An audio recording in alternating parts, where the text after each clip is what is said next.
El año es 67. El escenario es un agujero húmedo, oscuro y oliendo a muerte, 5 metros por debajo de las calles de Roma. Allí dentro, un hombre anciano, con la espalda marcada por el látigo y los ojos fallando, dicta palabras urgentes a la luz de una vela que está a punto de apagarse.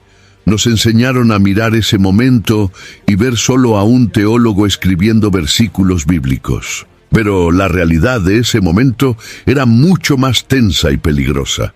Ese hombre no solo estaba escribiendo sermones, estaba gestionando, desde dentro de una tumba, una resistencia subterránea contra el mayor imperio militar que el mundo haya visto.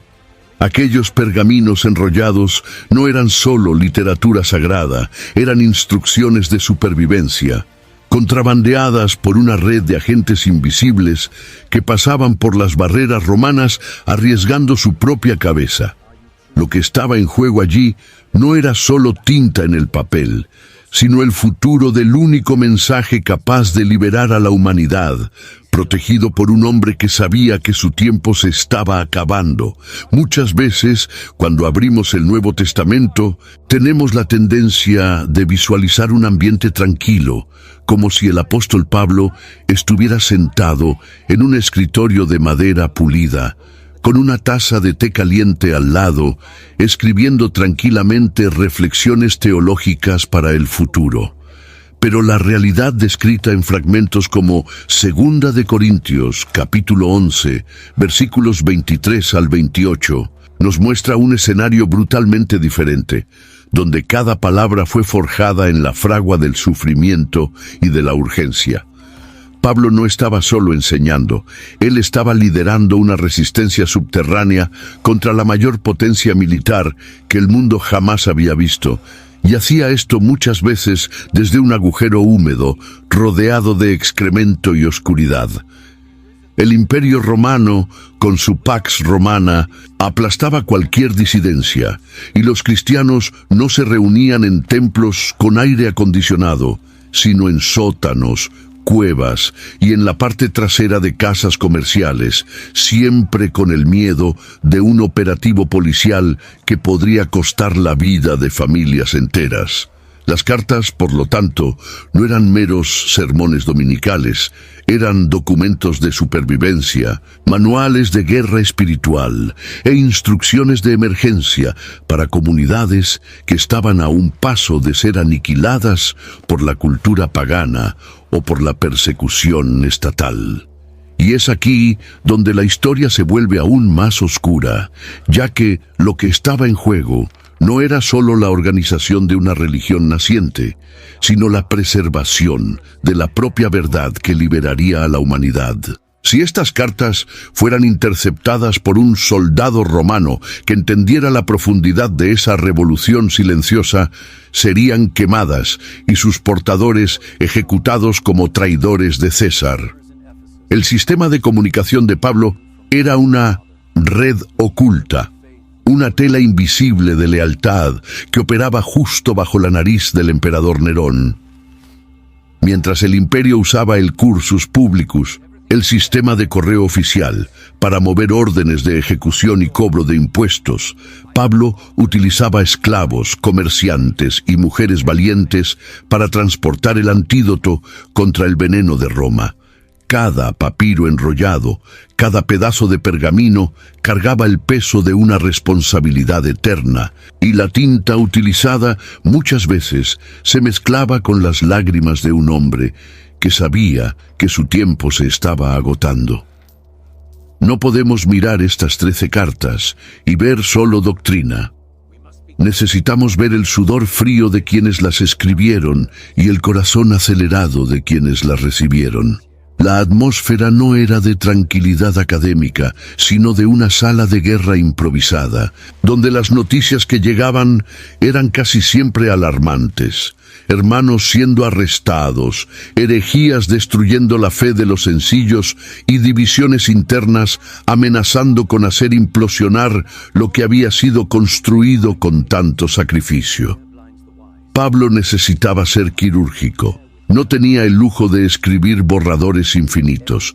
Dictaba con la urgencia de un general que ve a sus tropas siendo rodeadas. Lo que tenemos en nuestras manos hoy es el resultado de una mente brillante, operando bajo presión máxima, guiada por el Espíritu Santo, transformando crisis locales en lecciones universales, y así, en medio de la suciedad de una prisión o en la precariedad de un viaje misionero, la mayor literatura de la historia humana empezó a ser delineada no con la intención de ser bella, sino con la necesidad desesperada de ser verdadera y mantener la llama encendida mientras el mundo intentaba soplarla. La imagen de Pablo necesita ser reajustada en nuestra mente. No era solo un teólogo, era un estratega militar de un ejército que no usaba espadas físicas. En Filipenses capítulo 1, versículos 12 al 14, revela que sus propias cadenas sirvieron para el progreso del Evangelio, infiltrando el mensaje incluso en la Guardia Pretoriana, la élite de la seguridad de Roma. Imagina la complejidad de gestionar decenas de comunidades esparcidas por miles de kilómetros, separadas por mares peligrosos y carreteras infestadas de bandidos, sin poder estar allí físicamente para resolver los problemas. Pablo era un bombero que necesitaba apagar incendios devastadores solo con la fuerza de sus palabras escritas. Recibía informes verbales de mensajeros que llegaban exhaustos, trayendo noticias de que la iglesia en Galacia se estaba volviendo hacia el legalismo o que la comunidad en Tesalónica había dejado de trabajar por una comprensión errónea sobre el fin de los tiempos. Dentro de él había una presión que pocos líderes soportarían sin colapsar. Él describe esto vívidamente como la preocupación por todas las iglesias, un peso diario que aplastaba sus hombros más que las cadenas de hierro en sus muñecas. Cuando dictaba una carta, estaba proyectando su autoridad apostólica a través del papel, tratando de hacer que su voz resonara en las salas donde los hermanos se reunían, como si estuviera presente en espíritu, juzgando y orientando. Pero entonces sucede lo inesperado. La distancia física, que debería debilitar su liderazgo, terminó fortaleciendo el registro escrito. Si Pablo pudiera visitar todas estas iglesias en persona siempre que quisiera, quizás nunca habría escrito documentos tan profundos como la carta a los romanos o a los efesios. La limitación impuesta por la prisión forzó la creación de un legado documental. Dios usó el confinamiento de su mayor general para asegurarse de que las órdenes de batalla fueran registradas para las generaciones futuras, transformando instrucciones temporales en decretos eternos. Sin embargo, esta gestión a distancia tenía un costo emocional devastador. Pablo a menudo se sentía abandonado, traicionado y angustiado por la posibilidad de que sus hijos en la fe se perdieran. Necesitaba usar una mezcla de ternura paterna y autoridad severa, alternando entre el consuelo y la reprimenda dura. Todo esto sin ver el rostro de sus oyentes. Tenía que confiar en que el Espíritu Santo aplicaría esas palabras en los corazones duros. A cada frase dictada a su escriba, Pablo estaba luchando contra el olvido y contra la distorsión. Sabía que en cuanto el mensajero saliera de su vista, perdía el control sobre la carta. Podía ser leída, podría ser ignorada, o peor, podría llegar demasiado tarde. Este sentido de urgencia permea cada párrafo. No hay palabras desperdiciadas, no hay charlas sin sentido. Es la comunicación de un hombre que sabe que la noche se acerca y que el enemigo no descansa, exigiendo una vigilancia constante incluso cuando sus propias manos y pies estaban inmovilizados por el poder de Roma. Para entender el desespero que movía la pluma de Pablo, necesitamos mirar las trincheras que estaban a punto de desmoronarse, comenzando por la región de Galacia. En Gálatas capítulo 1, versículo 6, Pablo no comienza con elogios diplomáticos o saludos cálidos como de costumbre. Va directo al grano con una indignación palpable. Me admiro de que ustedes estén abandonando tan rápidamente a aquel que los llamó.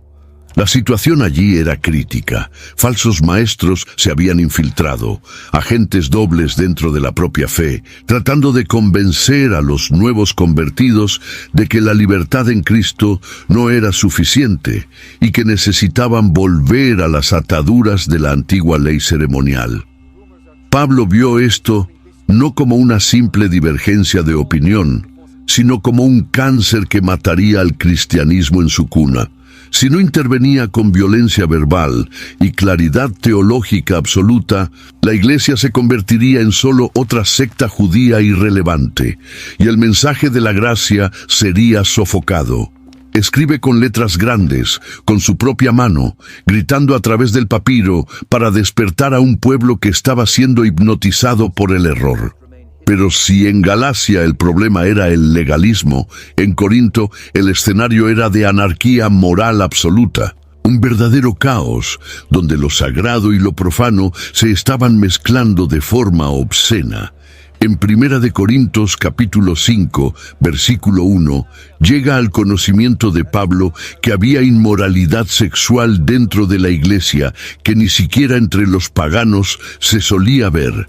Un hombre viviendo con la mujer de su propio padre. Y lo peor, la iglesia, en lugar de llorar y tratar el pecado, estaba orgullosa de su supuesta libertad y tolerancia.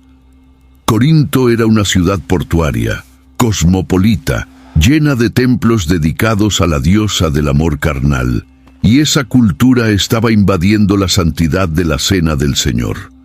Las reuniones se habían convertido en competiciones de quién hablaba más lenguas. Los ricos humillaban a los pobres a la hora de comer, y la resurrección de los muertos estaba siendo cuestionada.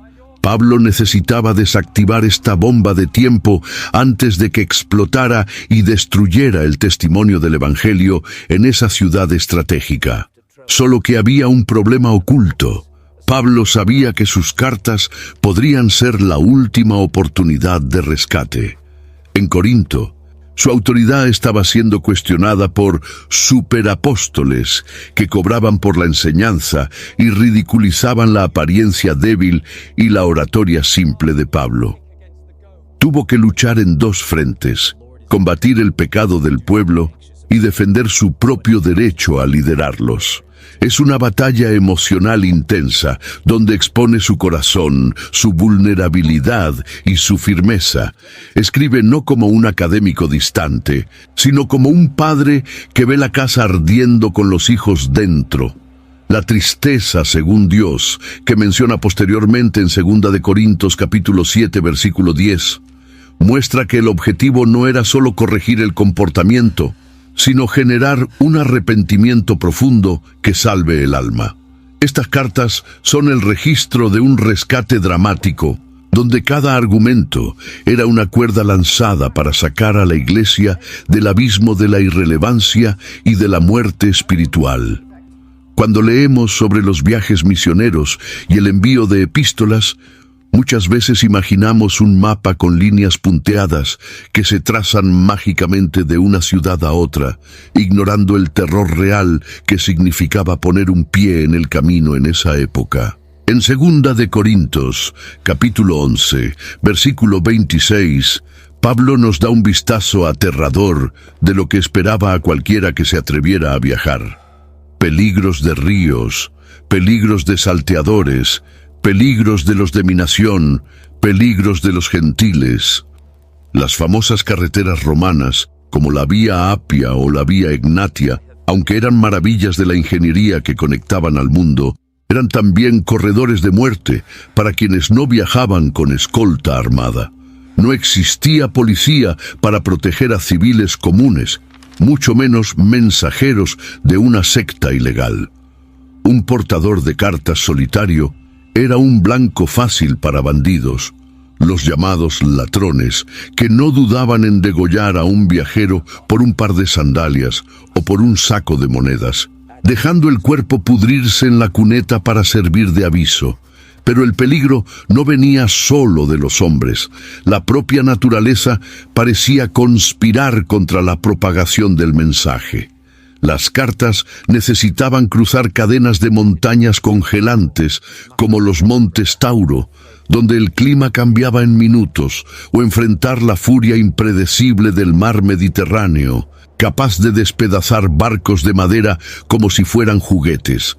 No había garantías. Entregar un pergamino de Pablo no era un servicio, era un acto de sacrificio voluntario. El mensajero sabía que al aceptar la misión estaba firmando un término de riesgo de vida. Si el barco se hundía, la teología de Efesios se hundiría junto. Si el mensajero era capturado por mercenarios, las instrucciones de Colosenses se convertirían en fogata para calentar a criminales en la noche fría. La fragilidad física de esos documentos sagrados es aterradora. Toda la doctrina que hoy sostiene nuestra fe viajó colgada en la cintura de hombres y mujeres exhaustos, expuestos a los elementos, con nada más que su propia valentía y la protección divina para asegurar que la palabra llegara a su destino. Y entonces había el riesgo político, que era el más silencioso y letal de todos. Cargar una carta de Pablo, especialmente en sus últimos años, era cargar prueba de asociación con un prisionero del Estado, un enemigo del orden público. Si un soldado romano detenía a un mensajero para una revisión de rutina y encontraba textos proclamando que Jesús es el Señor y no César, ese mensajero podría ser ejecutado allí mismo por sedición. No se trataba solo de logística, se trataba de espionaje santo. Necesitaban ser invisibles, mezclándose con mercaderes, fingiendo ser viajeros comunes, mientras llevaban en sus equipajes la dinamita espiritual que implosionaría el paganismo romano. Cada kilómetro recorrido era una victoria contra el infierno, y cada carta entregada era un milagro de supervivencia que desafiaba las probabilidades estadísticas de un mundo hostil y violento. En este escenario de alta tensión surge una de las figuras más impresionantes y subestimadas de toda la historia bíblica, presentada en Romanos capítulo 16, versículos 1 y 2. Pablo la llama nuestra hermana Febe, que sirve en la iglesia de Cencreia. La elección de Febe para llevar la carta a los romanos es un golpe maestro y una ironía divina. La carta a los romanos es, sin duda, el documento teológico más denso, complejo e importante jamás escrito en el cristianismo.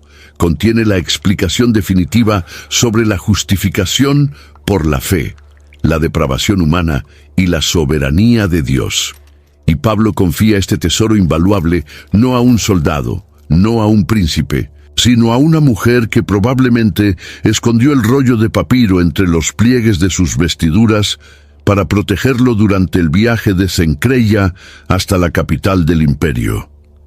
Piensa en el peso de esa responsabilidad. Si Febe hubiera tropezado y caído al mar al embarcar, o si hubiera sido robada en los muelles de Pozzuoli, la obra maestra de la teología paulina habría desaparecido para siempre de la historia. La jornada de Febe no fue un paseo turístico, fue una misión de infiltración. Tuvo que navegar alrededor de 1.200 kilómetros, dependiendo de la ruta, atravesando un mar que los antiguos llamaban traicionero, para llegar al corazón de la bestia, Roma. Pablo pide a los hermanos de Roma que la reciban en el Señor, indicando que ella no era solo una mensajera, sino una autoridad, una protectora de muchos, incluido el propio Pablo. Ella era la portadora de la voz del apóstol. Cuando la carta era leída en las reuniones domésticas en Roma, es muy probable que fuera Febe quien respondiera a las primeras dudas, quien explicara el tono de voz que Pablo usaría en ciertas frases, sirviendo como la primera exegeta de la carta a los romanos. Ella era el vínculo vivo entre el autor encarcelado o distante y la audiencia sedienta. La confianza que Pablo depositó en ella rompe cualquier prejuicio de que las mujeres tenían papeles marginales en la estrategia apostólica. Aquí, una mujer es la columna vertebral de la comunicación doctrinal. Lo que sucede en Roma con la llegada de Febe lo cambia todo. Ella entra en la ciudad no con armas, sino con la verdad que derribaría al imperio siglos después. Mientras los senadores romanos discutían leyes efímeras y Nerón planeaba sus locuras, una mujer caminaba por las calles de adoquines llevando el verdadero poder que moldearía Occidente. El valor de Febe es un testimonio silencioso de que la palabra de Dios siempre ha dependido de siervos dispuestos a ser mulas de carga para el Evangelio. Ella no escribió la carta, pero sin ella la carta no habría llegado. Su misión se cumplió en el anonimato de las carreteras y puertos, sin aplausos, movida solo por lealtad a Cristo y a Pablo. Su legado está en cada Biblia impresa hoy que contiene el libro de Romanos. Cada versículo que leemos sobre la gracia de Dios llegó a nosotros porque Febe no se rindió en el camino. Mientras Febe cuidaba de la misión crítica en Occidente, en Oriente, específicamente en Asia Menor, Pablo contaba con un agente de enlace de extrema confianza llamado Tíquico. Él es mencionado en Efesios capítulo 6, versículos 21 y 22, y en Colosenses capítulo 4, versículos 7 y 8. Tíquico no era un teólogo creativo o un plantador de iglesias famoso por sus milagros, pero tenía una calidad que en esas circunstancias valía más que oro. Era absolutamente confiable. Pablo lo describe como hermano amado y fiel ministro en el Señor. Cuando Pablo estaba preso, aislado e incapaz de viajar, Tíquico se convirtió en sus piernas y su voz. Se le encarga llevar no solo una, sino probablemente un paquete de cartas simultáneas, Efesios, Colosenses y Filemón, circulando por una de las regiones más espiritualmente peligrosas del mundo antiguo, donde el culto a Diana y la magia negra eran muy fuertes. La función de Tíquico iba mucho más allá de entregar el papiro e irse. Pablo dice explícitamente: lo envié a ustedes para este mismo fin, para que sepan acerca de nosotros y para que Él anime el corazón de ustedes. Esto revela que las cartas no contenían toda la información. Había detalles sensibles, noticias sobre la salud de Pablo, sobre el avance de los procesos judiciales y sobre estrategias futuras que no podían ponerse en papel por riesgo de interceptación romana. Tíquico era el disco duro humano, el portador de la información oral clasificada. Él llegaba a las comunidades, reunía a los líderes y a la luz de velas contaba la verdad desnuda y cruda sobre el sufrimiento del apóstol, al mismo tiempo que inyectaba ánimo en esas iglesias asustadas. Necesitaba ser un diplomático hábil, capaz de navegar las tensiones internas de comunidades como la de Colosas, que estaba siendo atacada por herejías gnósticas, y aún así entregar el mensaje con la autoridad delegada de Pablo. Pero había un problema oculto en esta misión. Tíquico también llevaba la carta a Filemón, acompañando al esclavo fugitivo Onésimo de regreso a su amo. Esta era una situación socialmente explosiva. Tíquico estaba, en la práctica, mediando un conflicto que podría resultar en la muerte de Onésimo por la ley romana o en la división de la iglesia que se reunía en la casa de Filemón. La presencia de Tíquico funcionaba como un escudo protector para el esclavo convertido y como un recordatorio vivo de la autoridad de Pablo para Filemón. When it's time to scale your business, it's time for Shopify. Get everything you need to grow the way you want. Like, all the way. Stack more sales with the best converting checkout on the planet. Track your cha-chings from every channel, right in one spot. And turn real-time reporting into big-time opportunities. Take your business to a whole new level. Switch to Shopify. Start your free trial today. Era el pacificador que aseguraba que la teología sublime de Efesios y Colosenses se implementara en el duro terreno de la realidad social. Sin hombres como Tíquico, que aceptaban ser la sombra para que la luz de la palabra brillara, la red de iglesias de Asia se habría desintegrado en rumores, miedo y desinformación. Él fue el cemento invisible que mantuvo la estructura en pie mientras el arquitecto estaba encadenado. Si hubo un hombre que personificó el costo sangriento de esta red de comunicación, ese hombre fue Epafrodito, mencionado con profunda emoción en Filipenses capítulo 2, versículos 25 a 30. La iglesia de Filipos, sabiendo que Pablo estaba pasando necesidad en la prisión romana, pues en el sistema carcelario antiguo, el prisionero dependía de afuera para comer y vestirse, envió a Epafrodito con una oferta en dinero. Pero el viaje de Filipos a Roma, recorriendo la vía Egnacia y cruzando el Adriático, era una maratón de agotamiento que quebraba hasta los más fuertes. En medio del camino, Epafrodito se enfermó gravemente. No fue una simple fiebre o un malestar pasajero. El texto bíblico dice que estuvo a las puertas de la muerte. Imagine la escena. Un hombre solo, cargando dinero que no era suyo, temblando de fiebre en alguna posada sucia o al borde de la carretera, sin medicamentos, sin familia, sabiendo que si moría allí, la ayuda nunca llegaría a Pablo y la misión fracasaría. El drama se intensifica cuando percibimos la angustia psicológica involucrada. La noticia de que Epafrodito estaba muriendo llegó a los oídos de la iglesia en Filipos, y la noticia de que la iglesia estaba preocupada llegó a los oídos de Epafrodito, creando un ciclo de ansiedad que pesaba más que la propia enfermedad. Pablo, al recibirlo finalmente en Roma, no lo trata solo como un mensajero, sino como un héroe de guerra que sobrevivió al frente. Él utiliza una palabra griega rara para describir lo que hizo Epafrodito.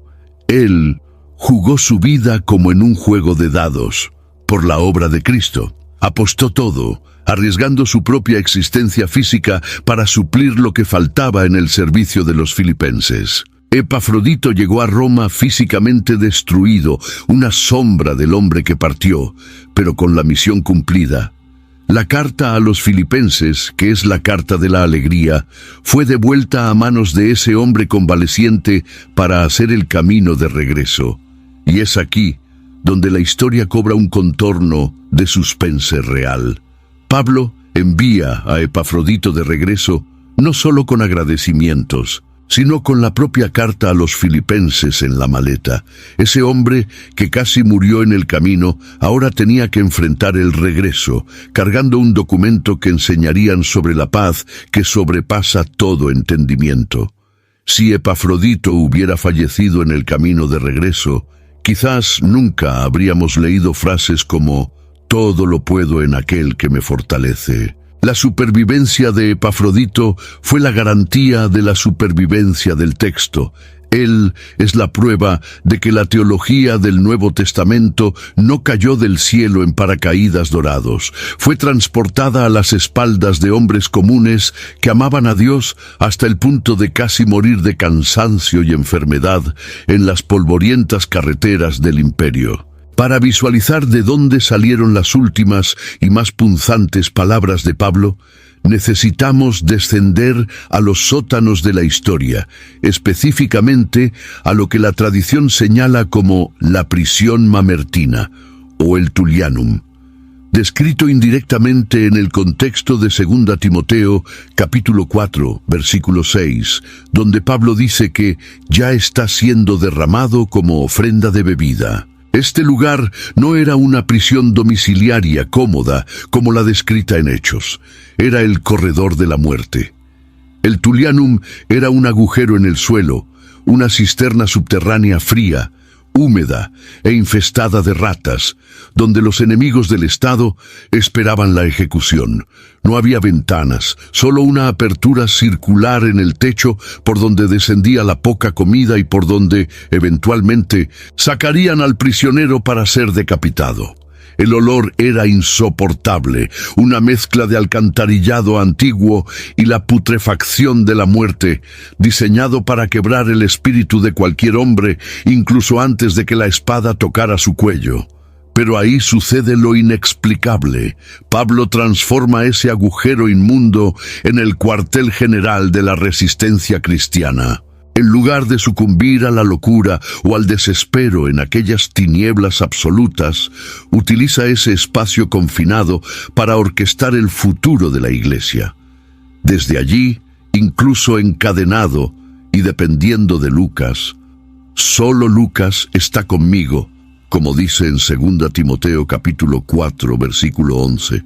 Continúa emitiendo órdenes, pidiendo capas, libros y pergaminos. Es una imagen paradójica y poderosa.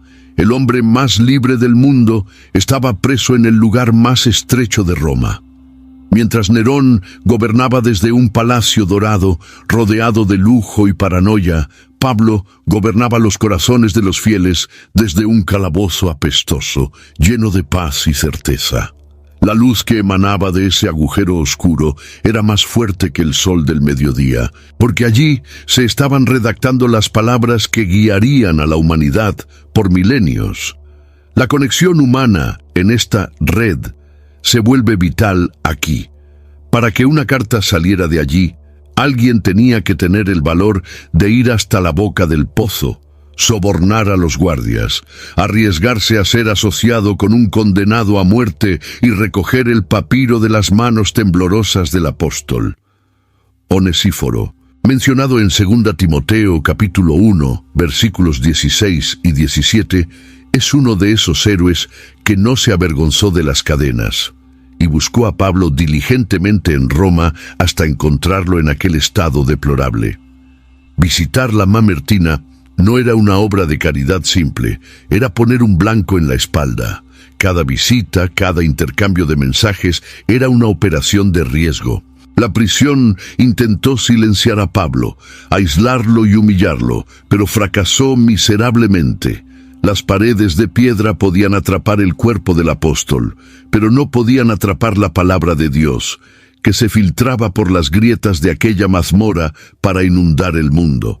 Escribir en aquellas condiciones era una tortura física que iba más allá de la inspiración mental. Tenemos indicios fuertes de que Pablo sufría de un problema serio en la visión, tal vez la secuela de aquella luz cegante en el camino a Damasco o una oftalmía crónica común en la época.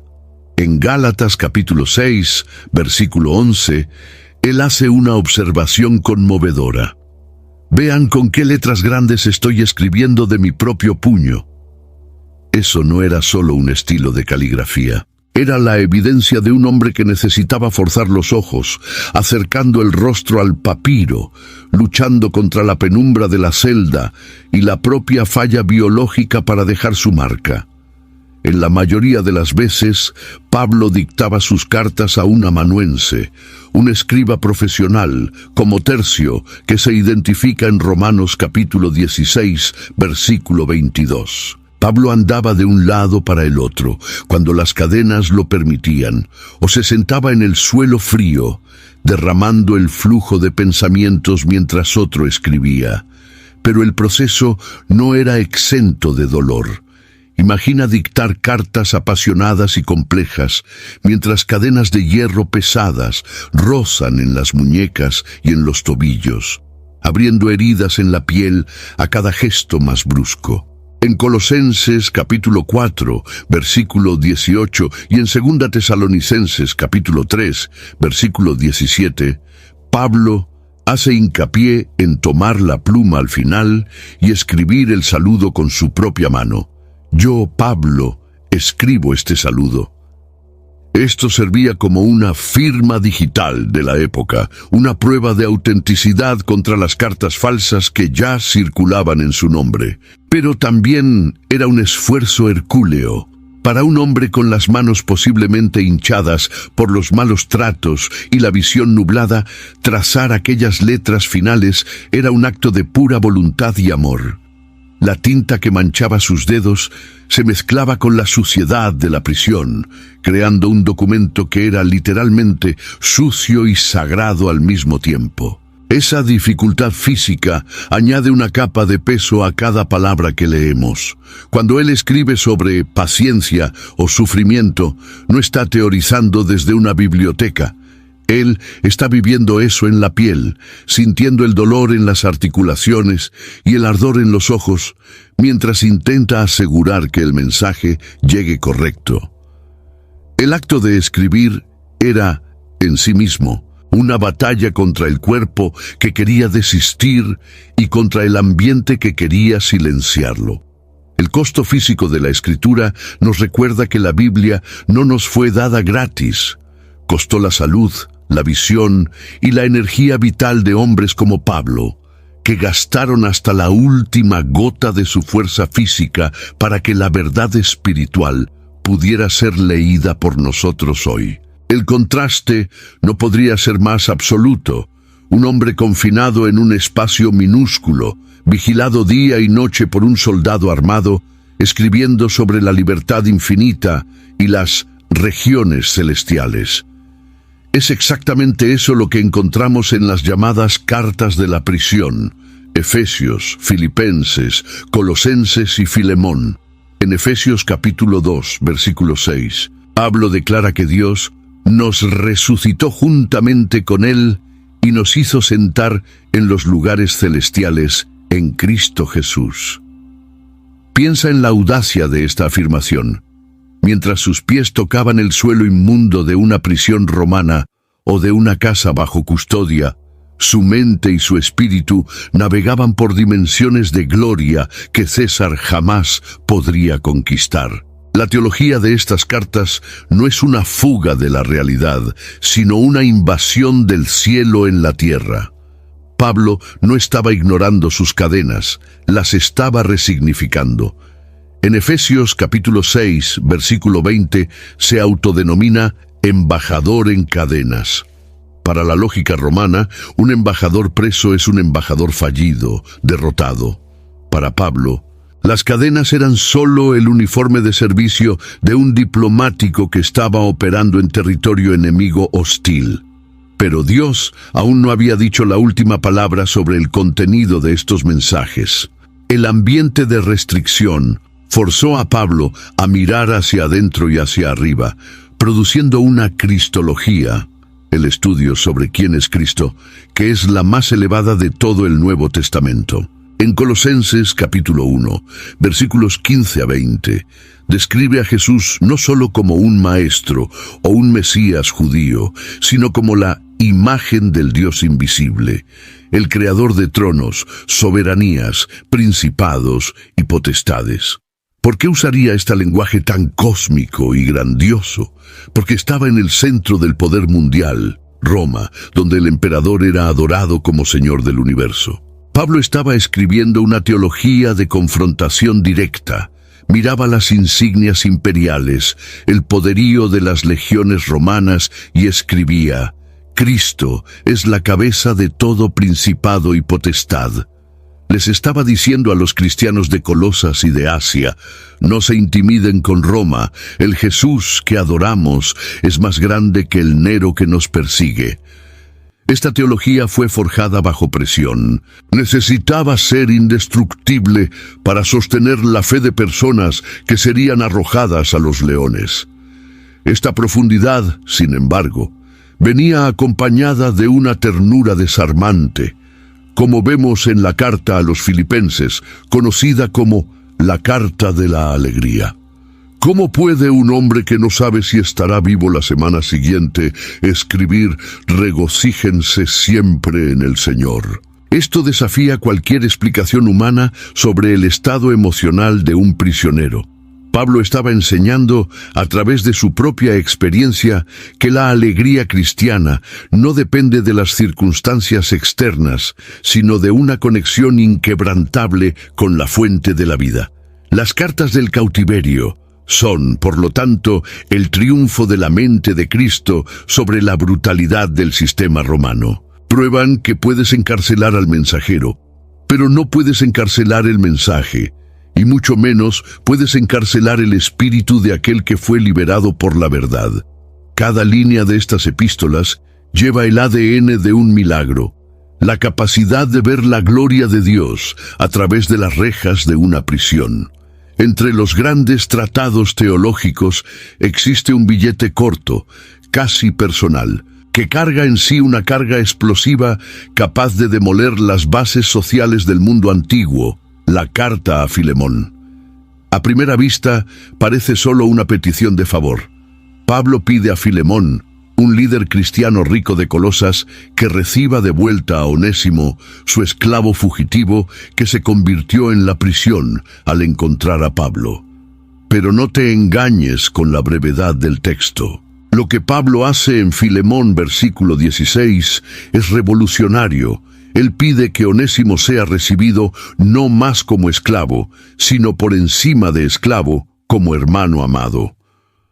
Roma era una sociedad construida sobre la esclavitud.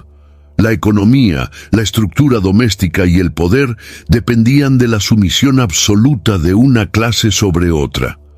Un esclavo no era gente, era una herramienta que habla.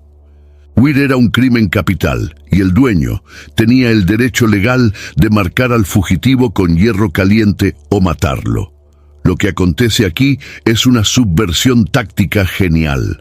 Pablo no escribe un manifiesto político pidiendo la abolición de la esclavitud por decreto, lo que ciertamente llevaría a una revuelta armada y al masacre de los cristianos por el ejército romano.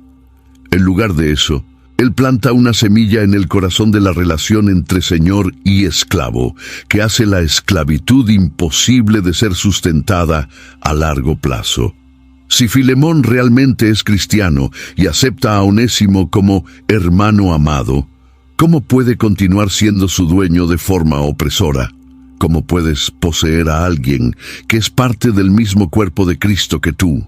Pablo utiliza la deuda espiritual que Filemón tenía con él. Tú me debes tu propia vida, dice él en el versículo 19, para apalancar ese cambio radical. Es un código moral que implora por amor, pero que funciona como una orden de liberación disfrazada. Él estaba desarmando la cultura romana por dentro, no con espadas, sino cambiando la manera en que las personas se veían. Esta estrategia de infiltración por amor era mucho más peligrosa para el statu quo que cualquier ejército rebelde. Si la idea de Pablo se propagara, que en Cristo no hay esclavo ni libre, como dice en Gálatas, toda la jerarquía social de Roma colapsaría, y fue exactamente lo que comenzó a ocurrir. La carta a Filemón viajó en el bolsillo de Tíquico, protegida y escondida, para ser leída en voz alta en la casa del propio dueño de esclavos. Imagina la tensión en la sala cuando esta carta fue leída, las miradas volviéndose hacia Filemón, la expectativa sobre el destino de Onésimo. Allí, en esa sala, el evangelio estaba siendo probado en la práctica. No era teología abstracta, era la vida real. Pablo sabía que para la fe cristiana sobrevivir y transformar el mundo necesitaba funcionar en las situaciones más difíciles e injustas de la sociedad. El Código de Filemón demostró que el cristianismo no vino solo para llevar a las personas al cielo, sino para traer el cielo a la tierra, transformando enemigos y desiguales en hermanos de sangre y fe. El Imperio Romano era una máquina centralizada. Todo convergía hacia Roma. Todo dependía de la cabeza del emperador. Si cortabas la cabeza, el cuerpo entraba en caos, como ocurrió en el año de los 4 emperadores. La estrategia de persecución romana se basaba en esta lógica. Elimina a los líderes, corta las cabezas visibles y el movimiento morirá. Ellos pensaban que el cristianismo era como una serpiente, mata la cabeza y el cuerpo deja de moverse. Pero lo que Pablo construyó, guiado por el Espíritu Santo, fue algo que los ingenieros sociales de Roma no podían comprender: una red descentralizada, orgánica y antifrágil. Las iglesias no eran filiales de una sede administrativa en Jerusalén o Roma.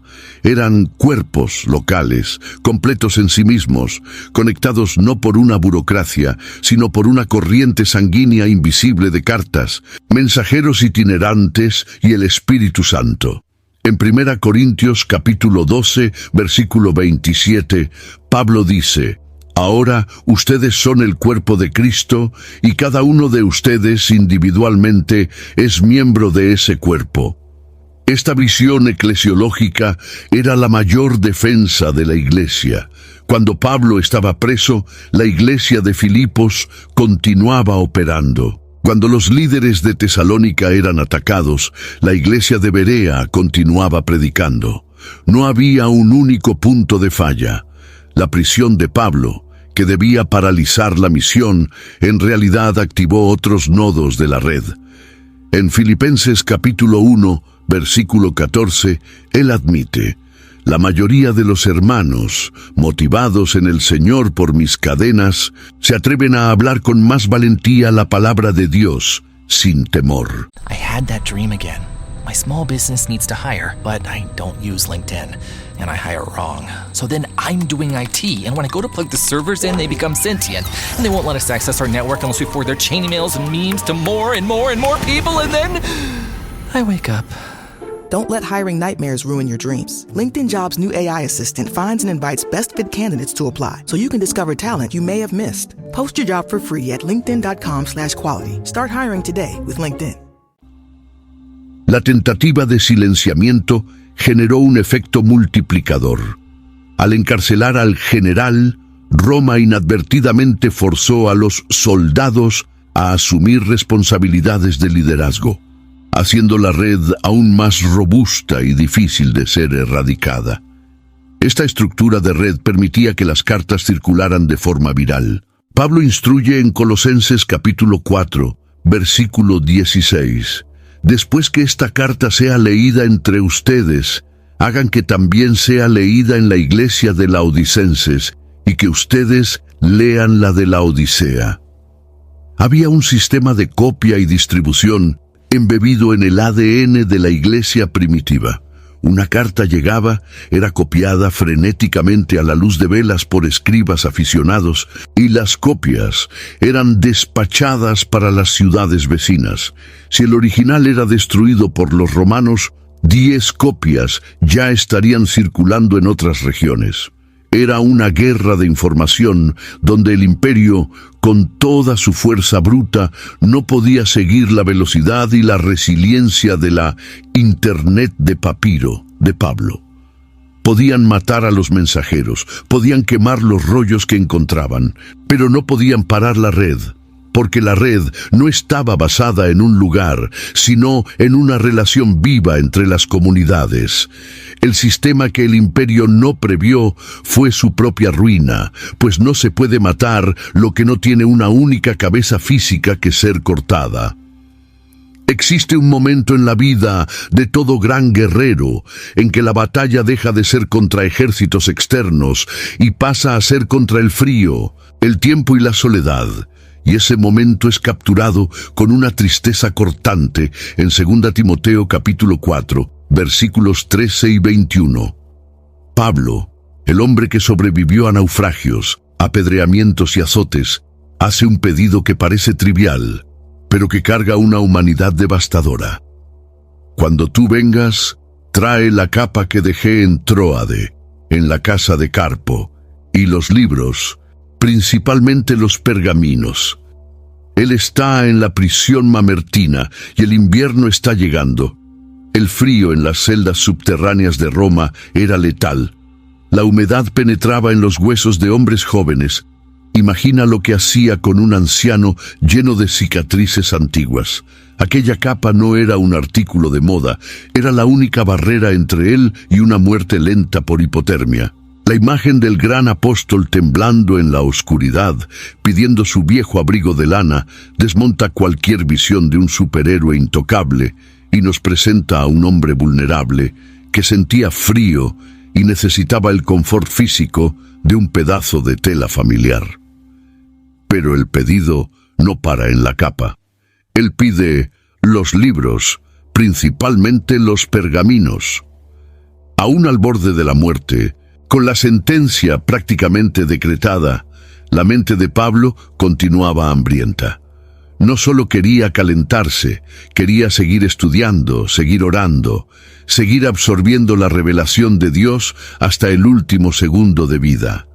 Esos pergaminos podrían ser copias del Antiguo Testamento, o tal vez anotaciones de las propias palabras de Jesús que él guardaba como tesoro. Esto nos muestra que la llama intelectual y espiritual de él nunca se apagó. Mientras esperaba al verdugo, no se quedó mirando la pared en desesperación. Transformó su celda en una biblioteca final. Es una lección poderosa sobre prioridades. El cuerpo pedía la capa, pero el espíritu pedía la palabra. Sabía que la capa calentaría su cuerpo por unos meses, pero los pergaminos calentarían su alma para la eternidad que estaba a punto de comenzar. La urgencia del pedido, procura venir antes del invierno, añade una capa de suspense dramático a esta despedida.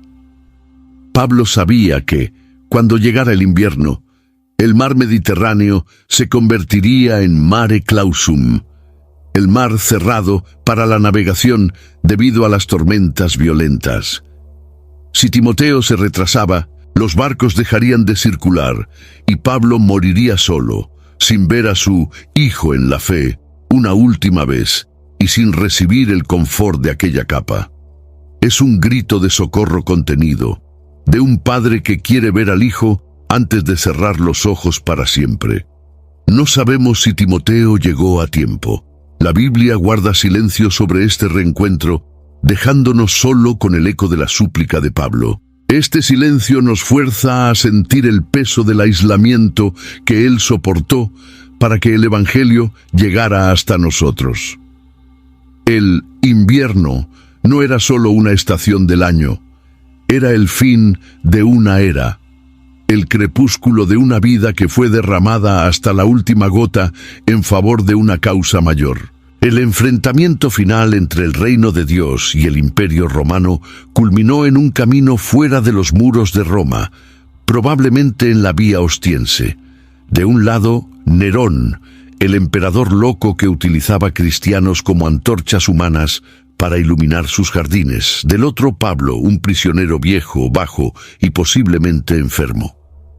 A los ojos del mundo, Nerón ganó. La espada romana descendió. La cabeza de Pablo rodó y el cuerpo fue sepultado sin honores de Estado. Parecía el fin.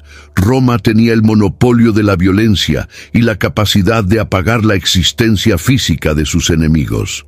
En 2 Timoteo capítulo 4, versículos 6 a 8, Pablo anticipa este momento no como una derrota, sino como una ceremonia litúrgica.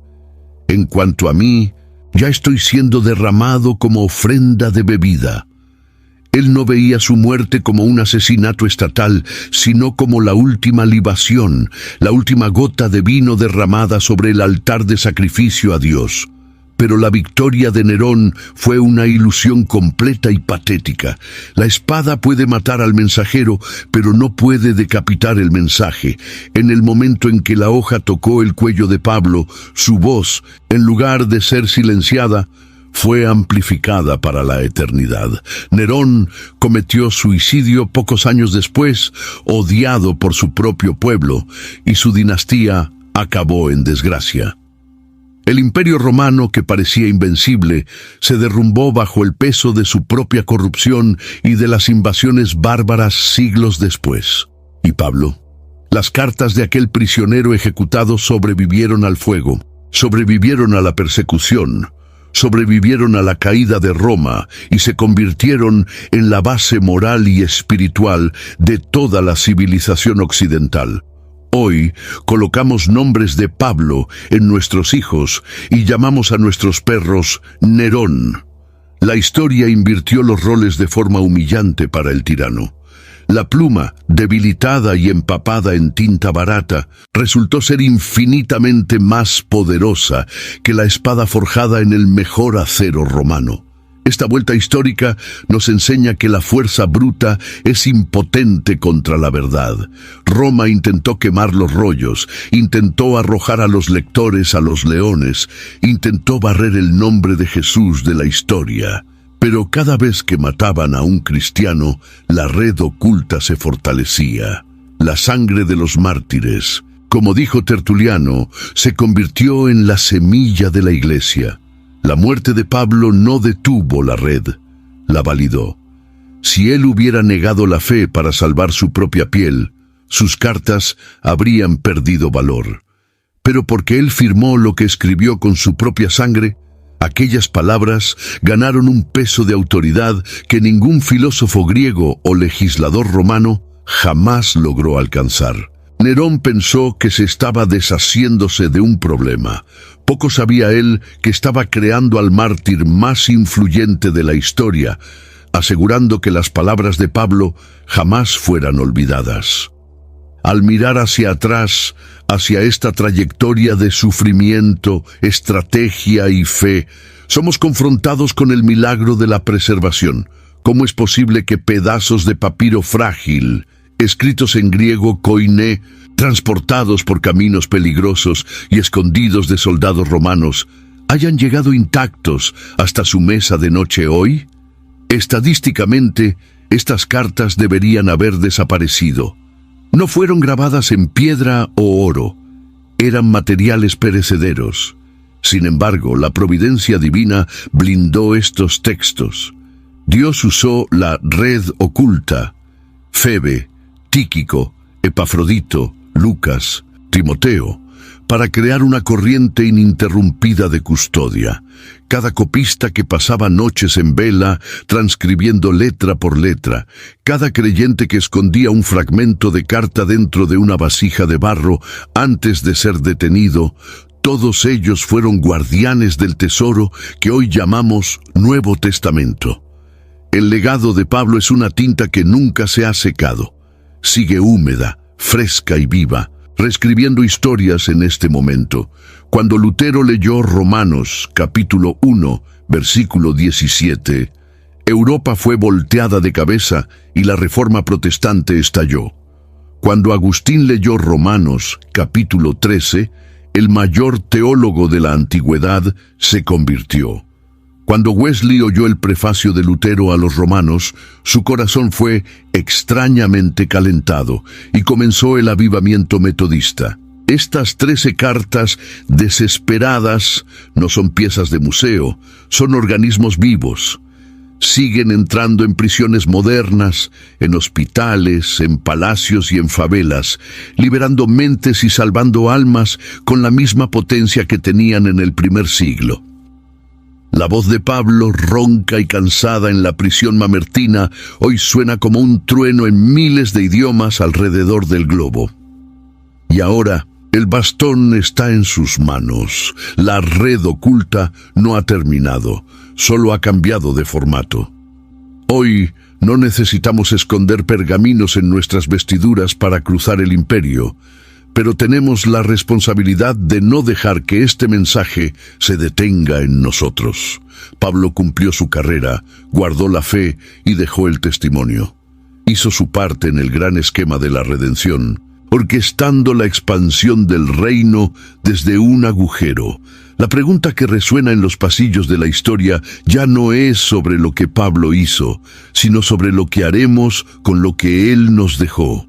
La tinta está allí, lista para escribir el próximo capítulo de la historia de la Iglesia a través de su vida. Las cartas llegaron a su destino. La pregunta es, ¿solo las leerá o las vivirá con la misma intensidad que quien las escribió encadenado?